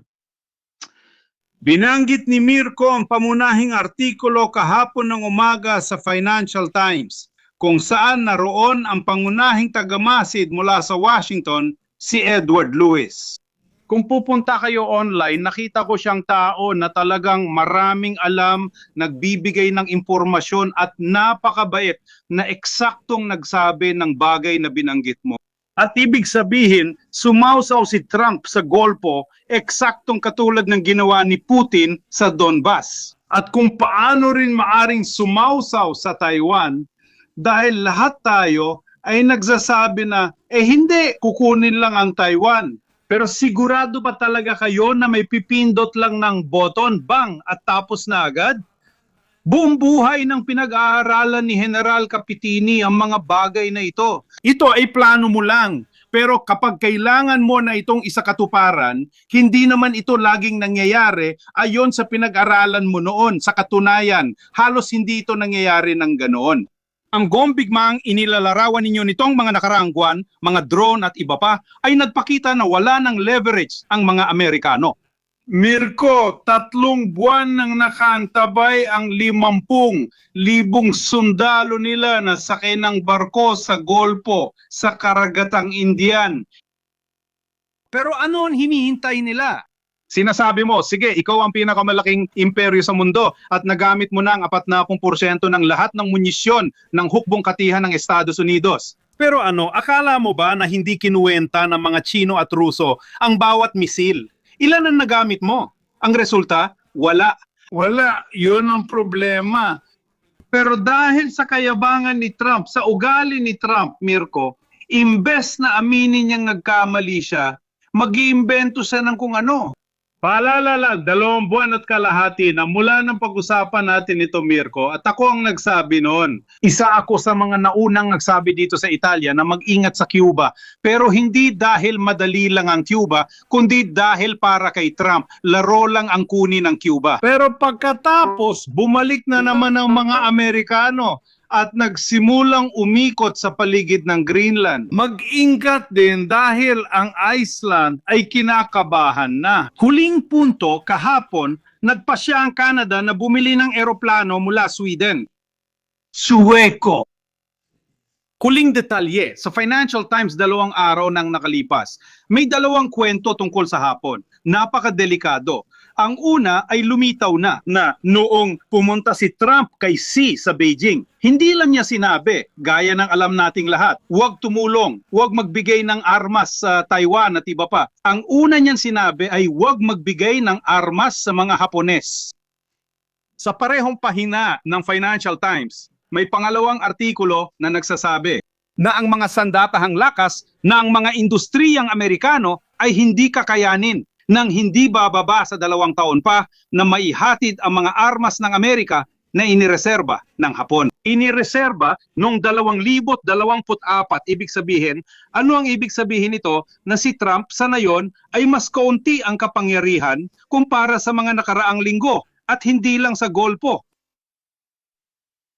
Napag-usapan, maliit na bagay. Pareho nilang ginamit ang panahong ito para maganda, ayon kay Paulo. Parehong ang mga Iranian na naghukay muli at naglabas at nag-diversify din ng panganib, pati na rin ang mga Amerikano. Lahat nagsasalita, pero pagkatapos ay nandun pa rin sila, handa para sa ikalawang round, pati sa pananaw ng militar. Ano ang tunay na balanse sa pagitan ng interes ng Estados Unidos na pahinain ng Iran at ng panganib ng sobrang pagpuwersa? Ano ang panganib at sinusubukan mo ba na isa sa halip? Regional na pakakaisa laban sa Amerika, opinyon ng Amerika. Sa totoo lang, iniisip ko na hinila talaga tayo ng mga Israeli doon na kinuwento nila sa atin ang isang magandang kwento na magiging madali lang. Halos tapos na ang trabaho, hindi nyo kami pwedeng protektahan tuwing inaatake kami at BP. Pinaniwalaan niya ito at sinundan sila. Sa kwentong ito, itong kwento na ito, at sa tingin ko, itong kwento ay medyo rin. Pinagbabatayan ko ang pagtanggal sa hepe ng Estado Mayor. Lahat ng mga militar na ito na siguradong sinabi sa kanya na tingnan mo, hindi ganyan. Hindi natin kayang panindigan ang sinabi sa iyo ng mga Israeli. Siyang dahilan ng pagpapaalis. Ikaw, Paolo, ano tingin mo? Oo at hindi, ibig ko sabihin oo, pero kahit na si Trump ay si Trump, at napapaligiran siya ng samut-saring kahina-hinalang karakter. At Estados Unidos pa rin sila, Estados Unidos pa rin. Kaya naman, may ilang nag-iisip pa rin doon. Kaya may ideya na niloko lang ni Netanyahu. Sabihin na natin, niloko lang niya si Trump at napasunod niya ito sa mga bagay na matagal nang pinapangarap gawin ng Israel sa loob ng 30 taon. May katotohanan doon, pero medyo payak ang pananaw na yon. Subukan natin tingnan sa mas komplikadong paraan. Simulan natin sa estratehiya, batay sa direktiba ng estratehiyang Amerikano na inilatala ilang buwan na ang nakalipas. Kung saan sinasabi ng Estados Unidos, tingnan ninyo, kailangan namin tiyakin ang pagmamayari ng aming hemispero. Ibig sabihin, Timog Amerika, Gitnang Amerika, Hilagang Amerika. Kailangan natin panatilihin ang kontrol sa mga karagatan sa pamamagitan ng mga base sa lahat ng karagatan at sa pamamagitan ng ating 6 na fleet. At kailangan nating mag-focus, hindi agad-agad. Pero kailangan pa rin nating maghanda sa depensa laban sa posibleng o maaaring pagharap sa China. Sa kabila nito, kaunti lang ang espasyo para sa Europa at sa gitnang silangan. Ganito rin ang estratehiya na nakita natin sa Ukraine na binanggit ng mga Amerikano noong nakaraang taon. Sabi nila, pakinggan ninyo, masaya ang digmaan na ito, pero kayo na ang bahala gumawa. Dahil para sa amin, wala na kaming estratehikong interes na makisali sa labang ito, sa sigalot na ito. Bakit? Kasi ang estratehikong linya na nagtulak sa mga Amerikano na pumasok sa labang yon, Ibig sabihin, ang ideya, palaging galaw ng usapan, ang ideya ng pagdulot ng pagbabago. Malakas ang pagyanig sa pamumuno ng Rusya na magpapasimula ng sunod-sunod na pangyayaring magpapalala pa sa kalagayan ng Rusya, ngunit nabigo ito. Kaya kumalas sila sa teatro ng Europa at tumuon sa gitnang silangan. Doon talaga ang pakay nila. Hindi natin kaya magkaroon ng lahat ng meron tayo na tayo ang maging tagapamahala ng lahat ng ito. Kaya dahil ang mga kasunduang Abraham na nagsimula noong 2020, noong 2020 ay 6 na taon nang nasa mesa ng kusinuman. Ginamit nila ang pangyayari noong Oktubre 7 at ang tugon ng Israel para sabihin baka ito na ang pagkakataong mabago agad ang sitwasyon sa gitnang silangan. Ipagkatiwala ang mga susi ng gitnang silangan sa Israel para magkaroon tayo ng kalayaan sa kung saan natin gustong pumunta, gaya ng sinabi na natin. Kaya aalis tayo, sa loob ng 1 taon, aalis tayo sa eksena. Ang Europa kasama ang Ukraine at doon naman sa gitnang silangan kasama ang Iran at lahat ng iba pang tao ron. Hindi naging maganda ang kalalabasan para sa kanila sa itaas at sa ibaba. Sa ganitong pananaw, kung titingnan mo sa ganitong paraan, siguro ito pa rin ang pangkalahatang plano ni Trump. Kailangan mo rin kumonsulta sa mga eksperto para malaman kung pwede o hindi gumana ang plano mo. Depende sa iba't ibang dahilan. Hindi problema kay Trump ang ideyang ito dahil posibleng gumana ito sa estratehikong pananaw. Ang naging problema ay hindi siya nagtiwala sa mga eksperto na nagsabi sa kanya. Ayos ang plano pero kulang ka sa resources kaya hindi mo ito maisa sa katuparan. Kailangan mong maghanap ng ibang plano o ipagpaliban ito. Kung babasahin mo ito, parang niloloko lang ni Netanyahu si Trump at Amerika at dinadala sila sa digmaan. Mukhang hindi na ito laro, parang magkaibigan lang na kinumbinsi mong lasim mong kaibigan, sige na ilapag mo ng baso ng alak, sobra nang nainom mo. Kaya ngayon, hindi na tama ang ganito. Ganyan ko siya nakikita.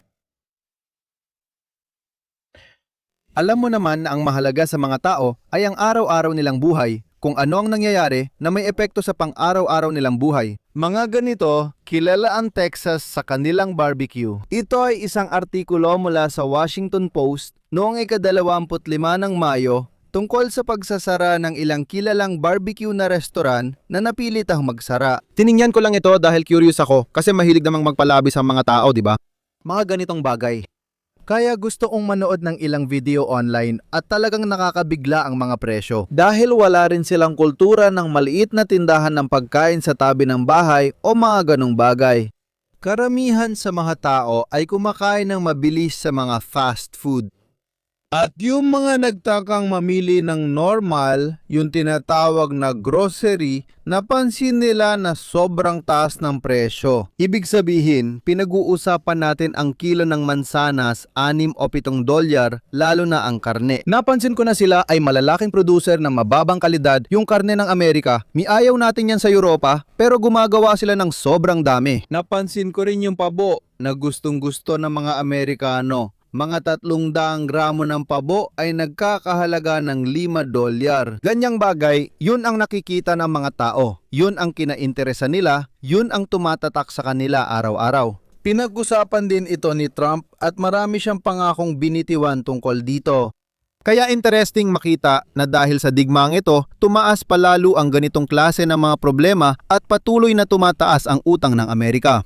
At doon, may isang interesting na factor. Siguro sa susunod na linggo, iimbitahin natin ang ilang ekonomista kay Alfaraz. Dahil napapansin na ng mundo na sa isang sitwasyon kung saan sa unang pagkakataon, ang utang ng Amerika ay lumalagpas na sa kakayahan nitong mag-produce. Ibig sabihin sa kinikita nila, kailangan din nilang bayaran ng interes. Kaya lalong bumababa ang sitwasyon kung walang pag-angat. Unang beses, lumampas na ang utang sa kaya ng Amerika i-produce at kailangan pa nilang bayaran ang interes.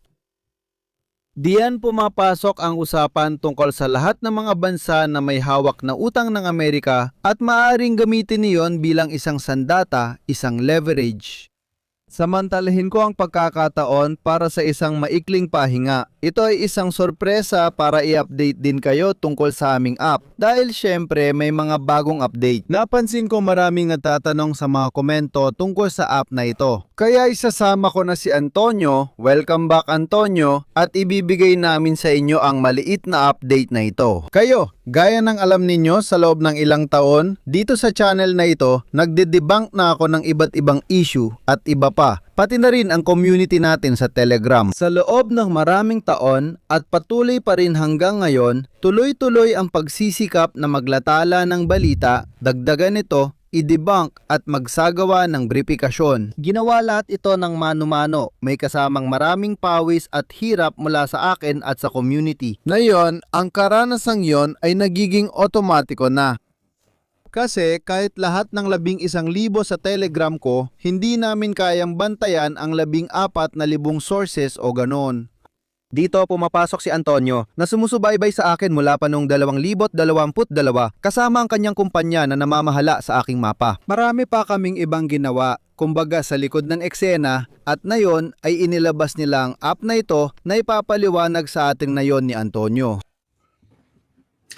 Magandang gabi sa lahat. Ikinagagala ko narito ako. Magandang gabi, Daniele. Magandang gabi rin sa General na hindi ko pa nagagawa makilala ng live. Sabihin na lang natin ganun. Sige. Noong nakaraang live, gumawa kami ng maikling pagpapakilala. Isang preview ng kung ano ang magiging aplikasyon na sa ngayon ay nailabas na. Kaya ang balita na maaari naming ibigay sa aming mga user, sa aming mga taga-subaybay, ay nasa wakas ay live na ang aplikasyon. Live na ito para sa Android sa Google Play Store at kaya maaari na itong i-download. Tulad ng sinabi ni Mirko, sa mga nakaraang taon, sinikap namin mapakinabangan ang karanasan ng komunidad at sinubukan namin gamitin sa pinakamahusay na paraan ang lahat ng impormasyon. Nasalamat sa komunidad ni Mirko sa iba't ibang anyo nito. Kaya halimbawa, sa bahagi ng Telegram, pati na rin sa bahagi ng YouTube at maging sa lahat na iba pa. Kinuha namin ang impormasyong ito para matulungan ang aming artificial intelligence na mas maayos mag-interpret ng impormasyon. Para saan? Para magawa naming makabuo ng isang app na talaga namang makakatulong sa atin na maintindihan ang konteksto ng mga impormasyon. Kaya ganon. Ipakita mo rin ng ganyan, ipakita mo rin ng ganyan, ipapakita natin.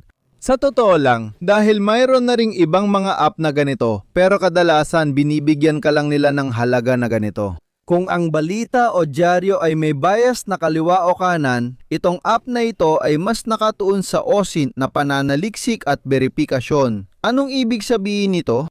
Maraming label ang tumutukoy, hindi lang kung kaliwa ang balita, kundi pati na rin ang tono ng sumulat. Kasi syempre, kung ang Jerusalem Post ang nagsabi na may napatay silang leader ng Hamas, ayos lang. Maaring totoo ang balita, maaring hindi ito kaliwa o kanan. Pero mahalaga rin ang tono ng nagsusulat at kung saan nanggagaling ang pinagmulan kaugnay sa paksa na pinag-uusapan nila. At yon ay dagdag na bagay na dapat isaalang-alang. Pwede ka ring gumawa ng sariling filter. Halimbawa, kunyari ikaw si Lanzara, lagi kong ginagamit si Lanzara bilang halimbawa. Interesado ka sa mga misil, eroplano at drone? Wala kang pakialam sa balita tungkol kay Trump na nakikipag-usap sa mga taga-Oman?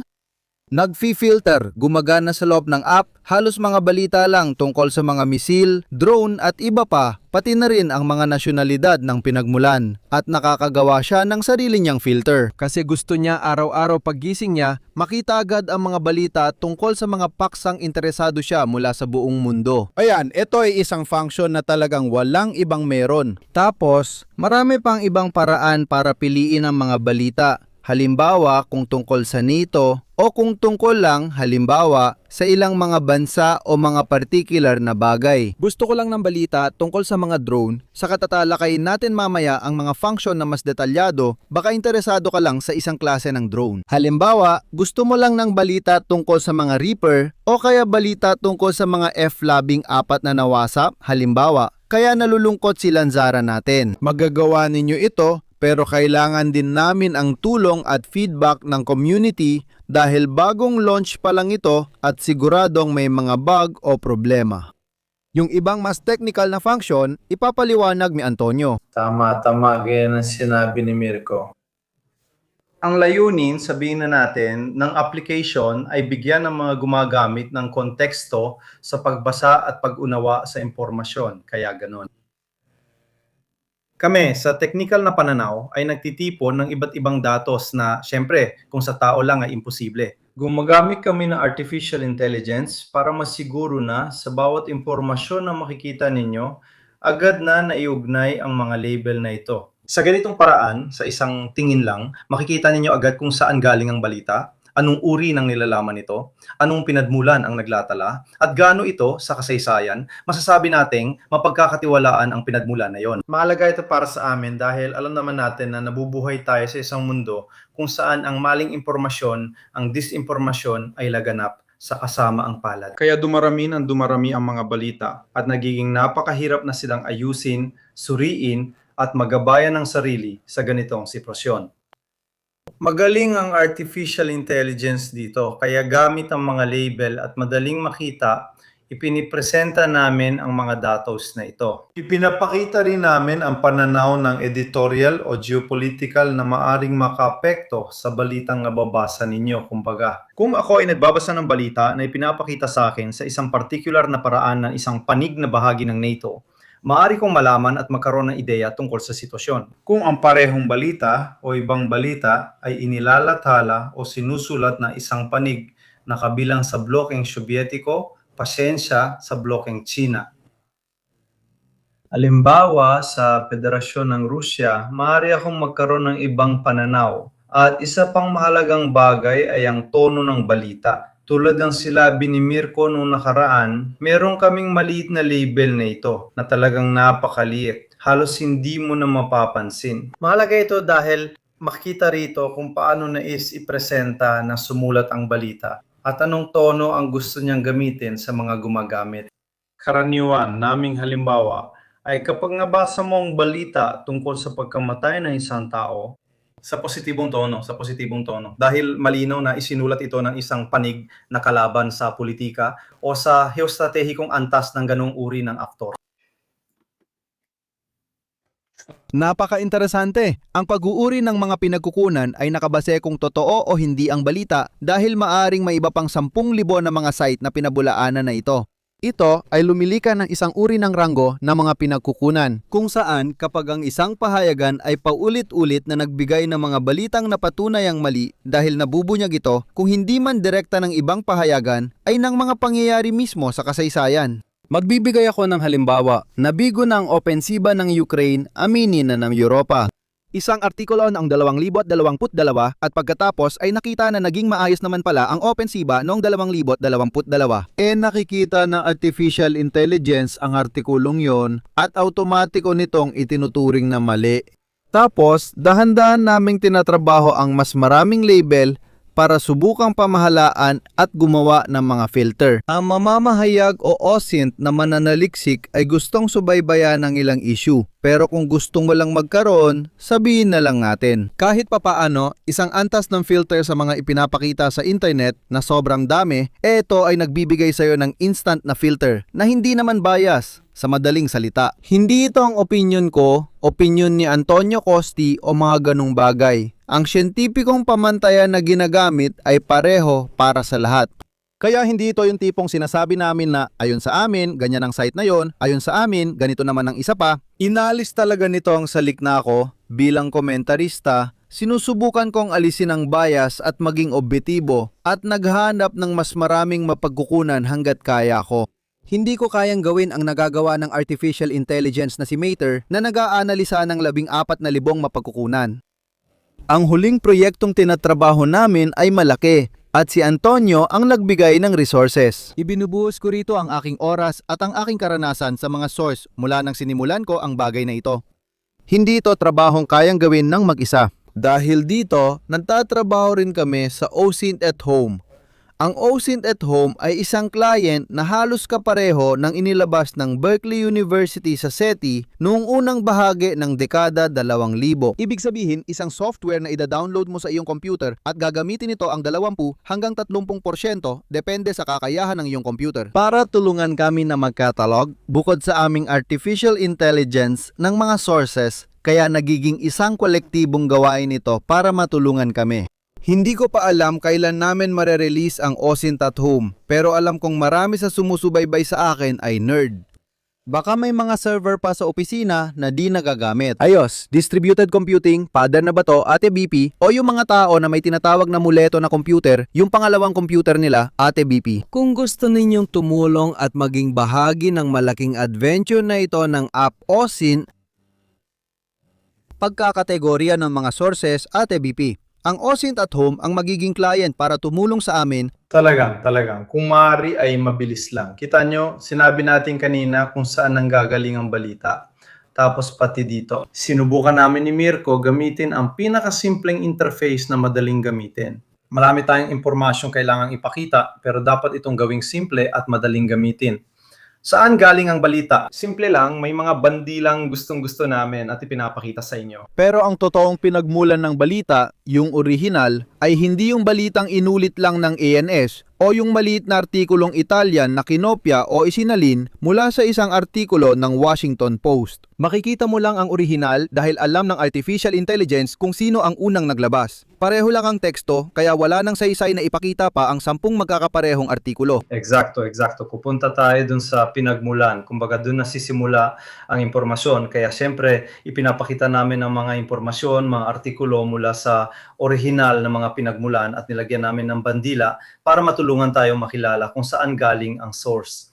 Anong klaseng nilalaman ito? Sabi ko kanina, may mga label at klasifikasyon dito, pangkalahatan at mas espesipiko, tulad ng militar na nabanggit ni Mirko. Halimbawa, kung tungkol sa mga drone ang artikulo, makikita ninyo ang label na drone. Kung tungkol sa mga aktibidad sa lupa, may land at iba pa. Ano ang pinagmulan? Mahalaga ang pampublikong pinagmulan dahil katabi ng bandila, may isa pa ang label ng original na pinagmulan. At pagkatapos ay nagawa rin naming ilabas ito na isa sanang tampok na balak pa naming ilabas sa inaharap. Pero sabihin na nating umiikot na, ito ang ebidensya sa ranggo na ginagawa ng artificial intelligence ng mga pinagmulan. Sabi nga ni Mirko, may komplikadong pamantayan na baka ikwento na lang namin sa susunod dahil abutin ng 2 oras kung ipapaliwanag na ito. Para dito, gumagamit kami ng iba't ibang klase ng artificial intelligence. Ibig sabihin, wala kami isang artificial intelligence lang na gumagawa nito. May orkestrasyon ng iba't ibang uri ng AI, open, closed, at mga espesyal naming ginawa. Pinagtutugma namin ang datos na nakuha ng artificial intelligence sa mga kwalipikadong pampublikong sources na gumagawa ng ranggo sa mga pahayagan. Ginawa namin ang malaking trabahong ito at ipinresenta sa card na ito, pinagsama-sama ang lahat. Halimbawa, kumuha ako ng isa ng random at makikita ninyo dito na nagsimula na rin kaming ipakita ang mga detalye ng source na tumutukoy sa mga detalye tungkol sa pinagmulan ng impormasyon. At gaya na nakikita ninyo, nasisimula na matukoy ng mga sistema, halimbawa ang propaganda. Mayroon tayong komplikadong algorithm na tumutukoy at nagpapakita ng mga salik ng propaganda. Ganito. Kung nakikita ninyo ito na kulay dilaw, ibig sabihin propaganda ito. Medyo mahalaga rin ito dahil maaring may isang pinagmulan na may propaganda. 5, pero makikita ninyong berde ito. 5 sa 100. Pagkatapos, nagiging dilaw at pula ito at iba pa. At pagkatapos, sinasabi ko nga sa inyo, ang bahagi ng perspektibang editorial na maaaring makaapekto sa kwento ay ang bansang pinagmulan. Maaaring hindi nakaalyansa ang mga bansa o kabilang sa blokeng NATO o sa blokeng China-Rusya. At pagkatapos, nariyan din ang tono na siyang binanggit ko kanina, kaya makikita nyo rin dito agad-agad ang tono ng pangyayari. Kung maaari lang, kami ay may iba't iba. Sige, sapat na ang oras kung ano man yon kasi marami pa talaga kami. Pasensya na. Sa totoo lang, sobrang daming laman ng application. Kung dahan-dahan lang, Mga technical na bagay to.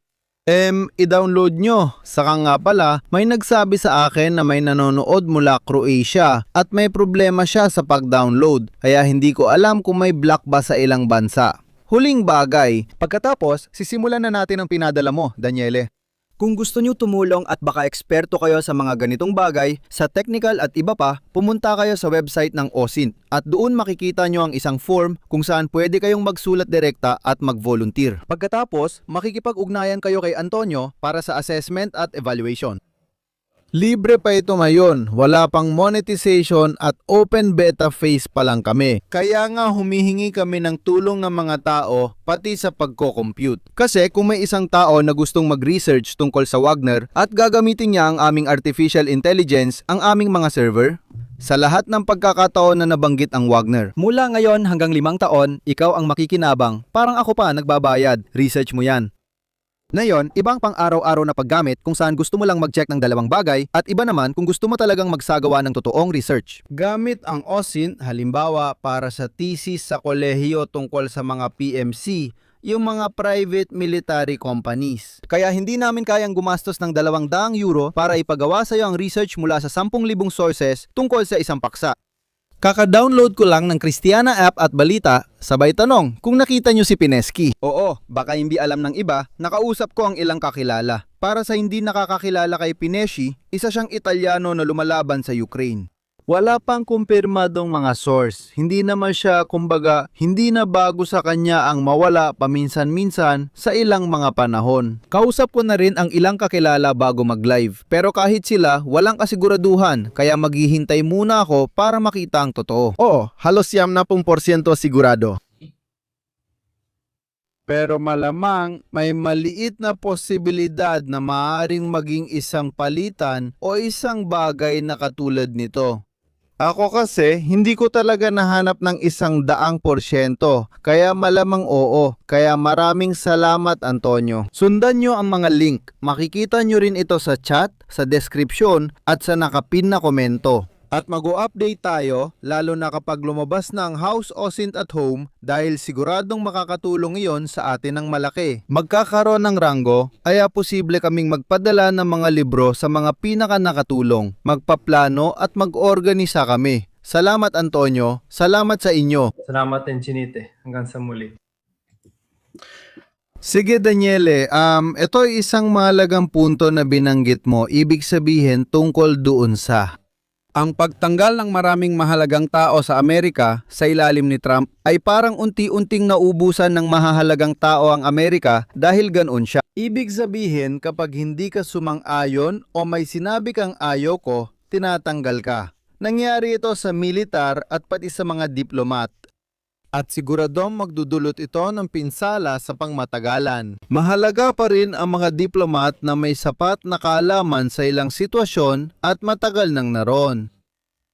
Malamang maubos agad ng susunod na presidente dahil kailangan niyang ayusin lahat ng pinsala. Madalas kong biro na mahirap hulaan ang hinaharap. Pero may isa akong kayang mahulaan. Ang bagong presidente ng Estados Unidos ay 4 na taon magsusuri sa kalahati ng mundo. Ito ay interesante, ang pagsusuri sa pagbagsak ng diplomasya ng Estados Unidos sa ilalim ng pamumuno ni Trump. Para sa akin, hindi lang ito personal na usapan, kundi issue rin ng di pagtanggap sa mga hindi sang-ayon, lalo na sa mga hindi pabor kay Trump.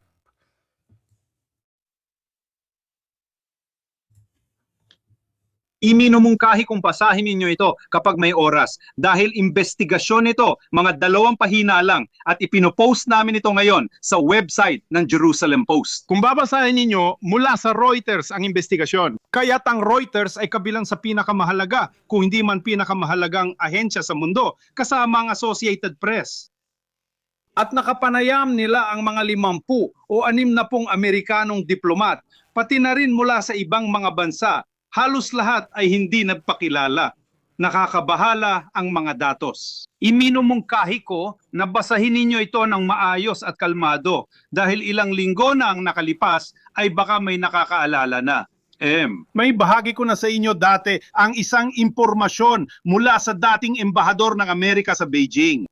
Dati kong kaklase sa universidad, si Nick Burns, na naging embahador ng Amerika sa NATO at naging pangatlo sa ranggo noong si Hillary Clinton ang kalihim ng Estado. Sinabi niya ang isang bagay na nakakagulat at sinabi niya na sa mga iba't ibang Amerikanong diplomat na pinaalis ng bagong administrasyon ni Trump, nitong kasalukuyan, kasama doon ang tanging 2 Amerikanong diplomat na marunong magsalita ng wikang Farsi na siyang ginagamit sa Iran.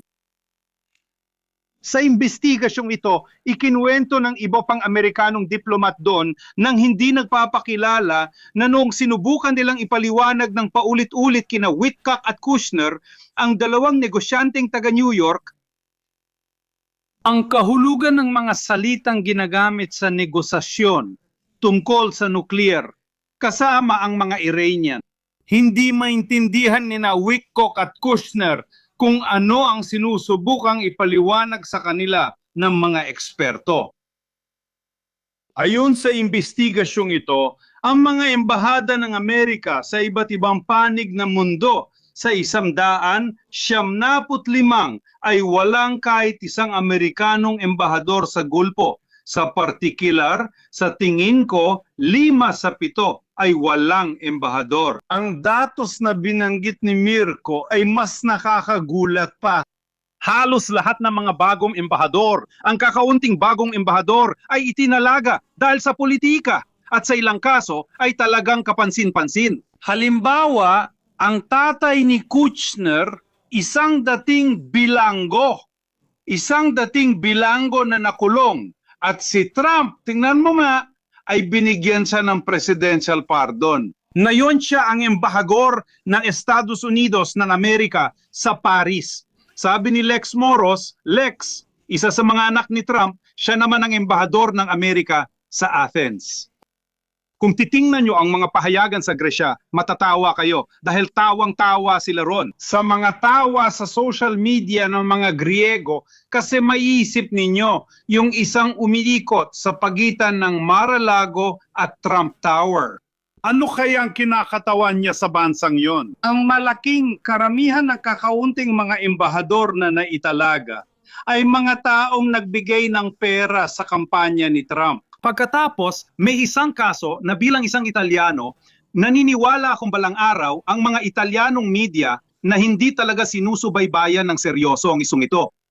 Gusto kong sabihin, kumpara sa Italia, na ang Italia ay may 2 pang embahador imbes na wala. Ibig sabihin, may embahador siyang formal na itinalaga sa politika na siya ring embahador ng Estados Unidos sa Roma.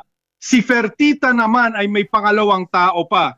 Itong kamanghamanghang tao, magtiwala kayo sa akin. Si Zampolli, na palaging nag-iikot, tinatawag ang sarili bilang embahador at matalik na kaibigan ni Trump, nakikipagkita sa mga politiko mula sa kanan at kaliwa, paikot-ikot sa Roma at laging sinasabi, ako ang kakausap kay Trump at kung ano-ano pa. Ngayon, isipin niyo ang sitwasyon ng ating Ministeryo ng Ugnayang Panlabas. Kapag kailangan nilang alamin kung ano ang linya ng politika ng White House, ito ang kahulugang ipinaliwanag sa investigasyong napapanood ninyo. Pasensya na, babanggitin ko siya. Maraming diplomat para maintindihan natin ang ibig sabihin ng sinabi ni Trump tungkol sa buong sibilisasyon. Mamamatay siya ngayong gabi, kaya nagbabalan ng mga tao, lalo na ang mga diplomatiko sa Europa at Asia, na mag-ingat. Kapag sinamantala ng Rusya ang pagkakataon at nagbanta rin, magugulo dito. Dahil hindi malinaw ang ibig sabihin ng paggamit ng sandatan nuklear, agad naghanap ng katiyakan ang mga pamahalaan sa Europa sa tradisyonal na paraan, sa kagawaran ng Estado ng Amerika. Ayon sa diplomatiko, nagbigay ng nakababahalang sagot ang mga opisyal. Hindi nila alam ang ibig sabihin ni Trump, hindi siya muna nakikipag-ugnayan, basta nga lang siyang bumibitaw ng kung ano at walang may alam. Kung titingnan ninyo ang mga pahayag, Rubio, Vance at iba pa, hindi yan ang pinag-uusapan natin. Kapag may isang mamamahayag na nakakatanong sa kanya, ang mga sagot niya ay parang sagot ng isang estudyante sa 3 taon ng junior high na hindi alam ang isasagot sa guro. At tinatanong kanila, ang presidente ng Estados Unidos ng Amerika ba ay maaring pumirma ng kasunduan sa Iran o hindi? Ang presidente ng Estados Unidos ng Amerika ba ay pupunta sa Beijing para subukang makipagkasundo? Kung hindi niya makita ang kasunduan, siya na ang bahala. Sa unang termino ni Trump bilang presidente, malaki ang naging pagkakaiba nito. Itong Beltronismo na tumawid pa ng karagatan, pero pati na rin. Tungkol sa Italia at sinasabi mo mayon. Sa unang termino ni Trump bilang presidente, Ang tatlong pinakamahalagang miyembro ng National Security Council ay sina Ambassador Bolton, Fiona Hill at Kurt Volker. Dalawa sa kanila ay sina Bolton. Hindi ko sila nakatrabaho, pero si Kurt Volker ang direktor ko. Sa Johns Hopkins University sa Washington, si Kurt Volker ang direktor ko noon. At si Fiona Hill ay isa sa pinakamagagaling na eksperto sa mundo. Bukod pa rito, siya ay bumoboto sa Demokratiko. Si Kurt Volker ay isang moderatong republikano, tulad ni Bolton na isang republikano rin. Ano ang nangyari? Sa unang termino ni Trump bilang presidente, maraming mga opisyal na nagtatrabaho sa White House na kayang magsabi sa kanya ng, Pangulo, pag-isipan niyo muna, may ibang option pa at iba pa. Naalala ko yung ugali na binanggit mo, Mirko, tungkol kay Trump, na imbes na aminin na tama ka, mas pipiliin pa niyang isabotahe ang sarili niya. Sa ikalawang termino niya, kumuha siya ng grupo ng mga yes man o yes woman. Gusto ko lang ipunto na 4 na ang tinanggal niya. Halos lahat babae. Halos lahat ng tinatanggal niya ay babae. Nakakapagtaka. Napansin ito ng mga media sa Amerika at patuloy pa rin itong nangyayari. Nawala na yung 2 developer. Isa pa, gusto ko ring sabihin na sa tingin ko, hindi pa ito nililinaw ng mga media sa Italia, yung tungkol sa 2 developer. Pinapapunta kung saan-saan para maghanap ng kapayapaan sa Russia, Gulf at iba pa. Pero nitong mga linggo, nawala na sila.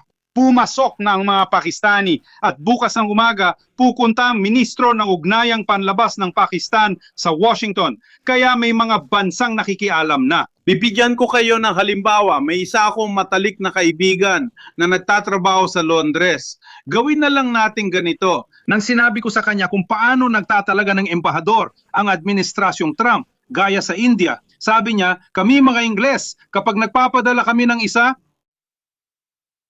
sa New Delhi para maging embahador, kailangan marunong siya ng Hindi. Kailangan niyang alam ang wika ng bansa ng... Ibig sabihin, parang laro lang dito. Kaya ang problema, may presidente kang hindi mahulaan ng kilos. Dati, sinasabi niya ito. Tapos kinabukasan, iba na naman. Paano mo gagawin yon? Pero si Trump din na nagsasabi sa'yo ng, sige, magtigil putukan tayo. Sigurado ka ba na sa makalawa, susundin niya yon? Isa pa, tinanggal niya ang mga eksperto kasi tinanggal niya halos 3,000 mula sa kagawaran ng Estado. Mga taong nakapaglakbay sa mundo, bihasa sa wika, may koneksyon at alam ang takbo ng mundo. Malinaw na napunta ka sa isang sitwasyon na kahit gusto man ng kagawaran ng Estado, CIA, FBI at iba pa, hindi nila kayang tulungan ang presidente. Kaya ang pagkasira ng tinatawag nating deep state ay nadudulot ng pinsala kay Trump. Una sa lahat, aba, Dahil alam ko na si Paolo ay hindi maganda ang lagay ng likod niya, kaya... Ayos lang. Paolo, imagine? Oh, gusto ko lang sabihin na interesante talaga ang mga pinag-uusapan. Pero malapit na maubos ang baterya ko, kaya kailangan ko na magpaalam dito. Sabihin mo ang opinyon mo tungkol dito, sabihin mo ang opinyon mo tungkol sa isyung ito, hindi lang mula sa pananaw ni Trump at iba pa, kundi mula rin sa technical na pananaw. Ibig sabihin, pinauwi nila ang maraming diplomat. Ang diplomasya ay isang institusyon. Isang institusyon tulad ng institusyong militar. Ito ay mahalagang bahagi ng isang bansa. Hindi ito isang bagay na ginagawa lang basta-basta. May mga paaralan para sa diplomasya, sariling estilo ang mga Pranses at iba ang sa Ingles. May tradisyon sila, ngunit hindi lang ito tungkol sa bow tie, dekorasyon o pagsisilbi sa mesa. Network ito ng mga koneksyon na nagsimula 2, 3, 4 taon na nakalipas at patuloy pa ring pinananatili at pinalalago. Hindi dahil ang alternatibo sa diplomasya ay digmaan, kaya walang bansa na nagpapabaya rito dahil ang natitira na lang ay digmaan na napakamahal at hindi tiyak ang resulta. Nakakagulat talaga na ang pangunahing kapangyarihan o ang itinuturing pa rin pangunahing kapangyarihan sa mundo ay tatalikuran ang hukbo ng diplomasya. Para sa... Hindi ko alam kung may ganito sa Italiano. Dahil sa pagka-amateur nila, ibig sabihin, dahil umaasal sila ng parang mga amateur. Sa mga taong walang ideya kung anong kanilang ginagawa at sa pinsalang dulot ng mga gumagawa nito. Isa itong virus na medyo laganap Nangyari na ito sa iba't ibang bansa. Hindi rin naman ligtas ang atin. Hindi rin naman ligtas ang atin. At ang mga pinsalang ito ay maayos pa naman. Dagdag pa, hindi ito nakikita ng mundo bilang pansamantala, kundi bilang direksyong tinahak ng Estados Unidos. Tama rin ang sinabi mo tungkol sa usapan. Ang susunod na presidente ay gugugol ng susunod na 4 na taon sa paghingi ng tawad sa mundo. Pero ang kabuuan ng pahayag na iyon ay kailangan pang makita kung tatanggapin ng mundo ang mga paghingi ng tawad. O kung sa loob ng 4 na taon na ito ay hindi sila makakahanap ng mas ligtas, mas nakapapanatag, mas mapagkakatiwala ang kakampi, kahit na hindi nakapareho sa pananaw ng mga halaga, kung sakaling ang mga halaga ay may kabuluhan at halaga pa sa ganitong uri ng mundo. At totoo nga, tingnan ninyo ang reaksyon ng karaniwang tao ngayon. Ang karaniwang tao ay nakikita ngayon ang China bilang isang elemento ng katatagan. Nakikita niya ang Rusya bilang isang bagay na, sige, medyo magaspang siya, pero naintindihan mo na may dahilan siya. At natatawa siya sa ideya ng ginagawa ni Trump. Ngayon, tingnan ninyo, parang ito na ang ika-49 na presidente ng Estados Unidos. Sa tingin ko, ika-49 na 49. Isipin ninyo, kunin lahat ng larawan ng mga US President mula kay George Washington. Ngayon, bawat isa sa mga mukha na yan ay parang tinatawanan sila ng harapan. Ibig sabihin, wala ni isa sa kanila na kapag tinitigan mo sa mukha, ay mapapatawa ka. Hindi na natin isama sina Abraham Lincoln o ang una at ikalawang Roosevelt o mga taong katulad nila. Pero kahit ang ibang mga presidente, hindi rin sila mga taong hindi mo siniseryoso. Ang pinsa lang nagawa niya ay ito, seryoso ito. Dahil bakit mo isusuko o babawasan ng diplomasya sa ganitong paraan? Pwede mong piliing hindi ito ipatupad. Pwede mong piliing ilagay ito sa standby o paatrasin siya, hindi ba? Iyon ang politika ni Napoleon. Pinapauna ni Napoleon ang kanyang mga hukbo at pinananatiling buhay ang kanyang diplomasya. Pero isinasantabi niya ito kapag sa ganung sitwasyon, inuuna niya ang kanyang mga embador. Pwede mong piliin gawin ito pero hindi mo pwedeng buwagin dahil kapag ginawa mo yon, tinanggalan mo ng estratehikong yaman ang iyong bansa.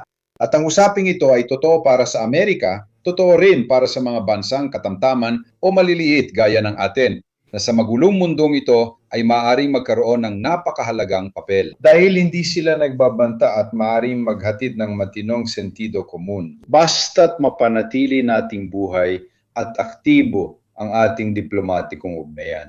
Kung sino ang naging kinatawan nitong huli, may mga pagdududa akong nararamdaman. May mga pagdududa akong itinatago sa sarili ko. Nalulungkot akong kailangan ko nang magpaalam sa inyo dahil laging isang kasiyahan na makinig sa inyo. Si Daniele ay makikinig bukas at ikaw Mirko, ganon din, tapos titingnan natin sa recording.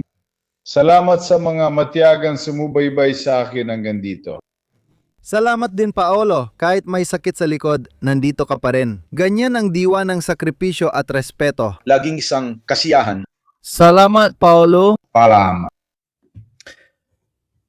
Daniele, huling tanong para sa iyo ito, para mabigyan na kita ng pagkakataon. Ang konklusyon ay isang bagay na umiikot din sa chat. Pero sa lahat ng ito, si Hexet at lahat ng iba pang personalidad, saan sila? Bukod sa mga sinasabi niya at bababa, lalo na si Vance, wala silang sinasabi. Kung ikukumpara sa pasasalamat, mas mahalaga ang pangakong hindi sila madadamay sa digmaan. Hindi dapat tumagal ng 6 na linggo ang digmaan. Hindi ba nila naisip na ang direksyong tinatahak ni Trump ay posibleng makasama rin sa kanila? Kaya sinusubukan din nilang umiwas. Dumistansya ng kaunti, lumayo, huwag masyadong magpakita. Dahil si Vance ay isa sa mga talagang interesado ring nandoon, habang nandoon si Zelensky, nasa lahat siya, parang nasa lahat ng eksena, bigla na lang siyang naging alimango, hindi mo na siya makita sa plato. Hindi lang yon, pero kung titingnan ninyo, pagkatapos maglabas kamakailan ang Santo Papa ng encyclical tungkol sa artificial intelligence. Si Vance na ininsulto pa siya, medyo tinakot pa at kung ano-ano pa, pinuri pa siya. Ibig sabihin si Vance na isang Katoliko na kamakailan lang nagbalik loob sa Katolisismo at siyang namumuno Ayon sa kanila, sa panig ng mga Katoliko. Mas mabagsik pa ang mga MAGA laban sa papa na ito na may pasaporteng Amerikano. Kaya isa siya sa iilang personalidad sa antas na yon. Sila ang naghalal at dahilan kung bakit siya napunta sa posisyon na yon. Tama, sa isang paraan, kaya niyang pigilan ang naratibo ng pamumuno ni Trump. May nangyayari talaga. Ibig sabihin, pati itong aspeto na ito, inaamin ko, may isang bagay na nagaganap. Parang karamihan sa mga ministro, tawagin na lang natin silang ganon, ay naging tipi na. Sa mga nakaraang araw, sabi natin, Una, nawala na yung 2 negosyante sa real estate mula sa New York at tinanggal na rin ang 4 na miyembro ng gobyerno ni Trump. nasa panganib din ang direktor ng FBI na kung makikinig ka sa mga American podcast, parang kulang na lang ay may dalang bote ng alak. At saka, lumabas yung investigasyon ng Atlantic. Kung natatandaan ninyo, sobrang nagalit siya noon. Sinasabi ro noon na sobrang lasing siya, kaya kinailangan pang tawagin ang Special Forces. Sinabi nila na kung may mangyaring talagang mahalaga, kailangan nating gibain ang pinto ng kwarto kung saan siya nagkulong. O kaya naman ang hepe ng FBI, isa sa pinakamahalagang ahensya ng intelligence na lumalaban sa krimen sa buong mundo, ay wala roon. Si Exet ay biro at tao. Naalala nyo ba siya? Pinag-usapan natin ito noong nakaraang taon nang pumunta siya para questionin ang 1,200 ilan man sila, mga Amerikanong general na tinipon mula sa buong mundo sa Quantico, sa Virginia, para sabihan siya ng ikaw mataba ka, ikaw mahaba ang balbas mo, ikaw kailangan mo magbihis ng mas maayos. Kayang problema ito, dito Mirko, ito. Ang mga mahilig sa aklat ng kasaysayan ay alam na puno ito ng mga sitwasyong tulad ng inilalarawan natin na yon. Kapag may isang tao lang ang namumuno at sa oras na ito sa Washington, may isang tao lang na namumuno. Pati sa ugali niya, wala siyang kababaang loob para makinig sa opinyon ng iba. Ang opinyon ng iba ay maaaring sumang-ayon sa iyo. Pero minsan, maaari nilang sabihin sa iyo na may ibang alternatibo. Kanina, nabanggit mo ba ang pag-atake sa Iran? Ang investigasyon ng New York Times na lumabas isang buwan nang nakalipas ay nagsasabi sa atin na ang tinatawag na deep state ng Amerika. Sa White House, sinabi sa presidente na mag-ingat dahil ang unang-unang gagawin ng mga Iranian ay isara ang Hormuz. Hindi mo na kailangan ng kung ano paman para malaman yon. Si Netanyahu ang nagpumilit, kumbinsido. Si Netanyahu at ang hepe ng Mossad ang nagpumilit kay Trump. Akala nila babagsak ang rehimen. Hindi lang hindi bumagsak ang rehimen, kundi hindi rin nila nagawa ang susunod na hakbang. Ibig sabihin, hindi nila na-neutralize. Yun na, ayon kay Trump, noong nakaraang taon, sinabi niyang winasak na niyang lahat. Pero dahil sa paghahabol natin, nakakalimutan natin ang mga sinabi niya noon. Noong nakaraang taon, matapos ang pag-atake kasama si Grant, sinabi niyang nabura na nila ang lahat. Kaya yung pinuno ng American Intelligence na pinaalis niya kamakailan noong nagbitiw si Gabbard dahil hindi magandang lagay ng asawa niya at iba pa. Agad siyang nakaalitan dito nang maglakas loob siyang sabihing, mag-ingat ka. Dahil may ibang sinasabi sa atin ang mga ahensya ng intelihensya ng Amerika kaysa sa sinasabi mo. Wala akong maalalang na unang insidente. Tandaan mo ang June 24, 2010, pero kami sa Osin Inter, mas grabe pa kaysa Osinter, sabi namin.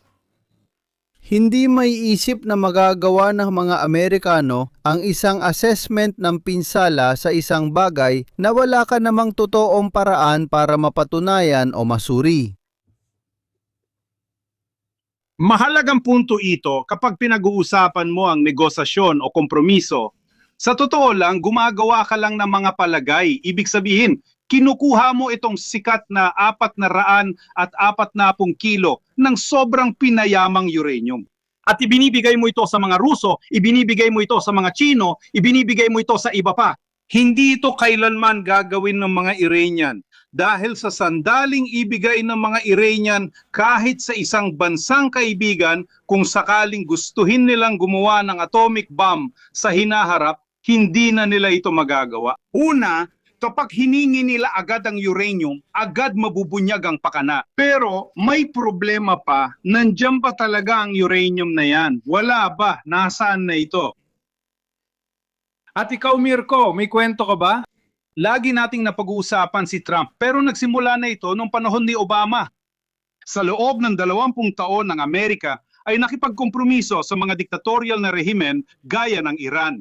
Pero ginawa rin nila ito kay Gaddafi. Sinabihan si Gaddafi na ibalik mo sa amin ang mga chemical na armas at hahayaan ka naming ipagpatuloy ang pag-uusig sa mamamayang Libyan. Sino ang may pakialam kung walang demokrasya? Basta ibinibigay nila sa iyo. Ang mga chemical na armas, pinapatay mo sila. At may magsasabi, teka muna, ako na nakakita ng isa pang diktador na nagkaganyan ng sinapit, bakit ko pa gagawin yon? Pero sino ang matitiwala? O paano? Hindi ka marunong makipagkompromiso. Ito ang totoong problema. Si Trump ay sinira ang kompromiso ni Obama dahil sa kayabangan. At sa puntong yon sinabi niya, ipapakita ko sa inyo, ako mismo, nang hindi tinitingnan ng mapa na ipinakita mo kanina. Kung sa Gibraltar ay ang Espanya at Morocco, isinasara ba ng Espanya at Morocco? Ang heograpiya ay hindi opinyon, kundi isang katotohanang umiiral na noon pa. O maghanap ka ng kompromiso o hindi ka makakalusot dyan. Pero kailangan mong magkaroon ng intelektual na kababaang loob na aminin muna na nagsabi ka ng mga kalokohan ng kampanya. Kahit papaano sa ilang mga issue tulad dito, hindi naman sa lahat ng bagay. Tungkol sa illegal na imigrasyon, halimbawa, at sa iba pang mga issue, si Trump sa palagay ko ay tama. Ibig sabihin, talagang wala ng kontrol. Talagang wala ng kontrol ang woke. Huwag na lang nating pag-usapan kapag sinimulan na nilang gibain ang mga estatwa ni Cristoforo Colombo. Oo, Sa kabuuan, ganito ang mga bagay. Sige, tanong at konsiderasyon ito. Mga huling salita na ganito, tapos tatapusin na natin. Sa tingin ko, itong 2 araw na ito at BP ay wala ring patutunguhan. Para sa isang mahalagang salik sa mga katiyakan na ibinigay ni Trump kay Netanyahu, nandoon yung relax lang tungkol sa usapin ng uranium. Mananatili kaming ganap na walang emosyon, gusto namin ang paghahatid. Yan mismo ang usaping hindi matitinag na ayaw talagang tanggapin ng mga Iranian. Kaya sa tingin ko, bukod pa dyan, kahit may 30 pang punto, itong 2 ito ang laging magiging dahilan para sumabog ang usapan. Ayaw nilang isuko ang nuclear program nila, habang gusto naman ng kabila na isuko ito. Sa tingin ko, mas mapag-uusapan at kayang pamahalaan ang ibang issue. Kasi para sa Israel, ang digmaang ito ay tungkol talaga sa pagpigil sa Iran na magkaroon ng sandatang nuklear, wala nang iba pa. Oo, maganda na nabawasan nila ang kakayahan ng kalaban, pero yun lang talaga ang punto. Misil, produksyon, pati na rin ang Navy, kahit na hindi naman nila talaga kailangan dahil sapat na ang maliliit na bangka para magbanta sa Ormuz. Sobrang sikip na pwede kang magpaputok mula sa baybayin. Sa tingin ko, sa 2 puntong ito na siyang talagang mahalaga sa kwentong ito, hindi talaga magkakaroon ng kasunduan. Sa totoo lang, at dahil si Trump ay isa siya sa tipong ibibigay mo sa kanya ang lahat at siya ang panalo sa lahat o wala siyang pakialam. Sa tingin ko, mawawala lang sila ng ilang linggo sa pagpapaliban ng mga negosasyon at pagkatapos, hindi maiiwasan, magkakaroon ng ikalawang round ng mga pag-atake ng mga Amerikano. Walang magbabago, mauulit lang ang ganitong sitwasyon. Dito papasok ang usapan namin kasama si Al Farafaras. Ayon kay Trump, 6 na linggo lang dapat ang krisis at panalo na sila. Pero ngayon ay naging sistemikong krisis na ito dahil pwedeng magpatuloy ang kwentong ito nang walang hanggan. Sa ganitong paraan, hindi ko siya nakikitang aaminin ang pagkatalo sa hindi pagkuha ng tunay na layunin. Ang tunay na layunin ay maaring maging pagpapalit ng rehimen. Mukhang kalokohan, pero ang usapan talaga ay tungkol sa uranium enrichment. Lubos akong nagpapasalamat kay Daniel at lalo kay Paolo dahil masakit likod niya. Kaya hindi siya pwedeng maupo ng matagal sa programa. Ginagawa niya ito bilang sakripisyo, hindi lang para sa akin kundi pati rin sa mga manonood. Para sa update at maraming salamat kay Antonio, ipinaalala ko sa inyo na ang app ay nasa description. I-download ninyo ito, magpadala ng feedback, mga email, pumunta sa website at makikita ninyo rin ang mga form kung saan pwede kayong magpadala ng mga bug o mga sabihin na nating mga abiso ninyo kung nais ninyong makilahok o tumulong. Susubukan namin kayong i-update tungkol dito. Sa ganitong paraan, natutulungan nyo rin ako dahil may mga nagkokomento sa akin. Totoo ba ang balitang ito? Gamitin ang app para makuha ang antas ng pagsasala na hindi makukuha sa simpleng panonood lang. Karaniwan, inuulit lang ng mga pahayagan sa Italia ang balita ng hindi bineberipika. Sa kasino ba ang talagang may pakialam na i-verify ang isang balita? Kung ang balita ay nakakagulo o maingay, ipopost mo rin sasabay ka sa agos, nakabaligtaran ng tunay na trabaho ng isang mamamahayag. Siguraduhin mo muna ang totoo yun, kasi bilang sumusubaybay sa'yo, ano ba talagang trabaho mo? Inuulit mo lang ba ang sinasabi ng iba? Hindi trabaho ng mga mamamahayag yan. Salamat at magandang gabi sa lahat. Magkikita tayo sa Linggo para sa update sa Ukraine o kung wala, sa Lunes.